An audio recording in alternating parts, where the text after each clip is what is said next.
Salut à tous, bienvenue chez moi dans ma cuisine. Donc aujourd'hui on va parler de fabrication de liquide vaisselle maison. Donc l'idée c'est de se débarrasser des emballages plastiques et des emballages tout court. Vous allez voir donc en quelques étapes, c'est vraiment très simple. On peut fabriquer du liquide vaisselle qui fonctionne parfaitement bien. Donc si vous souhaitez vous débarrasser des emballages, vous êtes au bon endroit. Alors bien entendu je vais parler de la recette, mais je vais également parler d'autres choses, notamment une comparaison du coût entre ce qu'on achète en grande surface et du coup le coût de revient du liquide vaisselle fait maison.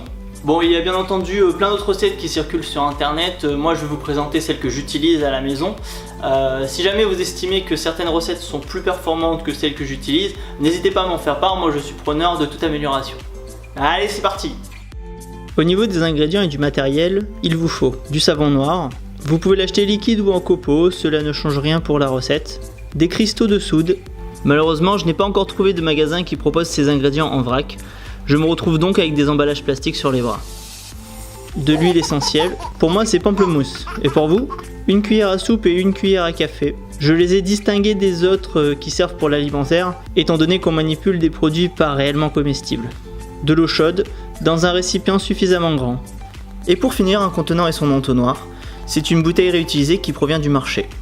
N'oubliez pas également un gant, puisqu'il faut savoir que les cristaux de soude sont irritants pour la peau, donc pensez à vous protéger. Je vous affiche à l'écran, pendant une dizaine de secondes, les quantités pour fabriquer 1 litre de liquide vaisselle. C'est le plus important à retenir étant donné que la recette est enfantine. Prévoyez 10 minutes. Tout d'abord, on place l'eau chaude dans le saladier. Il n'est pas nécessaire d'avoir de l'eau bouillante, une eau tiède suffit amplement. On va ensuite ajouter le savon noir. Une fois la bonne quantité mise dans l'eau, il faut incorporer convenablement le savon noir. C'est ici que l'utilisation de copeaux peut prendre plus de temps en comparaison au savon liquide. Le liquide produit est très sombre, mais ça n'est pas pour autant qu'il ne nettoie pas efficacement, voire qu'il est salissant. C'est forcément perturbant au début, mais rassurez-vous, cela détache et dégraisse vraiment bien. On passe désormais aux cristaux de soude. Ajoutez-les délicatement pour éviter que ça mousse inutilement. De nouveau, on mélange l'ensemble délicatement. L'incorporation des cristaux de soude prend quelques minutes. Il faut s'assurer que l'ensemble est bien incorporé avant de passer à l'embouteillage du produit. Vous pouvez utiliser le dos de la cuillère contre le saladier pour les écraser et accélérer leur dissolution. Pour faire simple, tant que ça craque au fond du saladier, c'est qu'il faut mélanger. Dernière étape, on ajoute l'huile essentielle au mélange. Rien de bien particulier, assurez-vous juste de mélanger encore un peu après l'ajout pour bien répartir l'huile essentielle. Et voilà! Vis-à-vis de l'utilisation, donc j'ai conservé une bouteille en plastique d'un ancien liquide vaisselle. C'est à la fois pratique puisque c'est flexible et ça a un embout qui permet du coup de doser. L'objectif ce n'est pas d'avoir une utilisation unique de ces emballages là, mais du coup de pouvoir les réutiliser. C'est pratique, pensez-y, gardez-les. Et voilà, on a fait du liquide vaisselle tout simplement. Donc là vous pouvez voir, ça c'est mon stockage, donc il y en a un petit peu moins d'1 litre puisque j'en ai déjà mis dans cette bouteille en plastique que je vais réutiliser. Donc au total on se rend compte qu'il y a peut-être un petit peu plus d'1 litre quand même. Donc peut-être un petit peu ajusté à la baisse. Mais bon, l'idée c'est de pouvoir se faire du stockage, donc ça c'est de côté, ça c'est utilisable. Je veux dire, allons-y franchement quoi. Alors j'ai pas de préconisation sur le stockage, si ce n'est qu'à mon avis ça peut se conserver à un certain moment, facile plusieurs mois à mon avis. Donc bon, l'idée c'est de pas en fabriquer 20 litres et de pas les utiliser. Faites ça quand même préférentiellement en petite dose, donc 2 voire 3 litres, et puis même vous pouvez en offrir à des potes pour essayer. En soi c'est franchement marrant et c'est peut-être perturbant même de nettoyer sa vaisselle avec un liquide de cette couleur là. C'est pas le liquide qui va salir votre vaisselle, hein. Clairement ça fonctionne très bien pour dégraisser, pour nettoyer quoi. Maintenant que tout est fait, on va regarder du coup la comparaison entre un prix d'achat en grande surface et le prix du fait maison.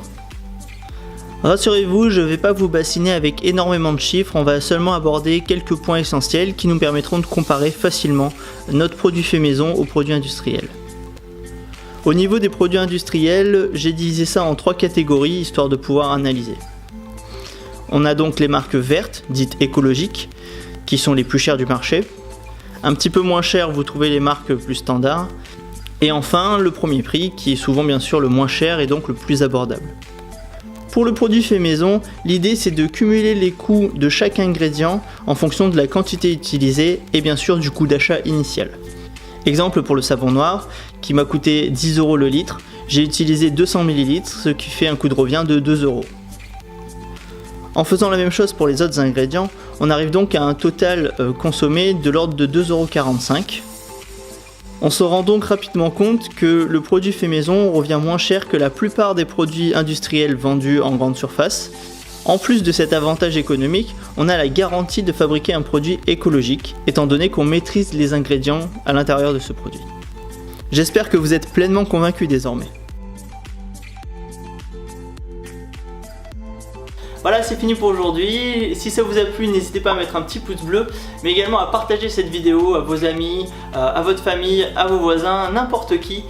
L'idée, c'est également de donner envie à n'importe qui de faire son liquide vaisselle et toutes sortes d'autres produits que je vais présenter dans d'autres vidéos, puisque l'objectif, c'est bien entendu de réduire notre impact environnemental, et donc en utilisant des produits plus respectueux de l'environnement, c'est tout simplement comme ça qu'on peut agir à notre échelle. C'est en tout cas un des leviers qu'on a à l'heure actuelle pour pouvoir agir à notre échelle. Merci d'être passé par là, et en tout cas je vous souhaite une bonne journée. Salut! Oh papa, j'ai oublié un truc! N'oubliez pas de vous abonner. Vous pouvez également me retrouver sur d'autres plateformes comme Instagram et Facebook. Les liens sont disponibles dans le descriptif de la vidéo.